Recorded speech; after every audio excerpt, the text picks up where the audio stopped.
All right, guys, today I wanted to talk about one simple truth.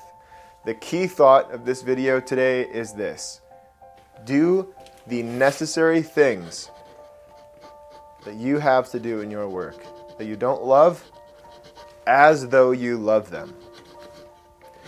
Doing the necessary things in your work that you don't enjoy doing as though you enjoy doing it is the basis of self-respect. It's the foundation of achievement.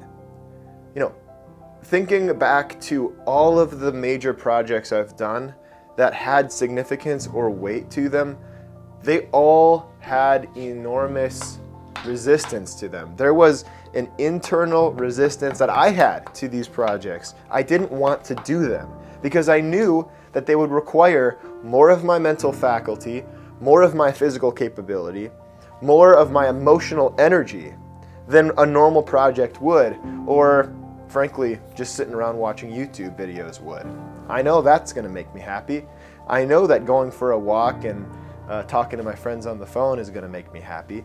But what I don't fully realize in every given moment, at my shop, for instance, while I'm working, is that the biggest growth comes at the other side of the largest roadblocks.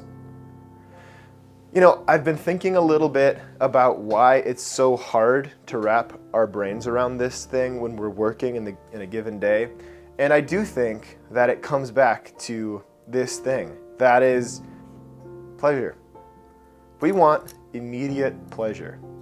I want immediate pleasure many of the time when I'm in the shop.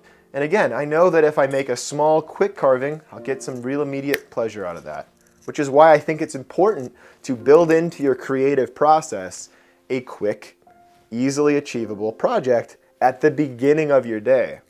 This gives you the sense of achievement. It gives you the sense of doing something that you might not want to do, and showing yourself, in doing that project, that you have the ability to push through the initial resistance of creation. There's a risk. Every time as a carver, right, I do wood carving for a living, I pick up one of these chisels. Every time I pick this sucker up and move it into a piece of bark or cottonwood or whatever wood I'm working on, there's a chance that the result of that project is not good. And it's happened.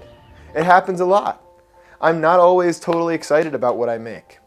And the reality is there's not that inherent risk in talking to a friend. I know I'll get joy out of hanging out with a buddy. I know I'll get joy or satisfaction from consuming something, a great show that I love to watch, a podcast, a review, from reading a great book. But what I don't always know is if the project that I'm working on will turn out. And it's why I think it's so important that this lesson be taught. It's that, just because there is a chance that something might not work out doesn't mean that that chance should deter us from trying in the first place.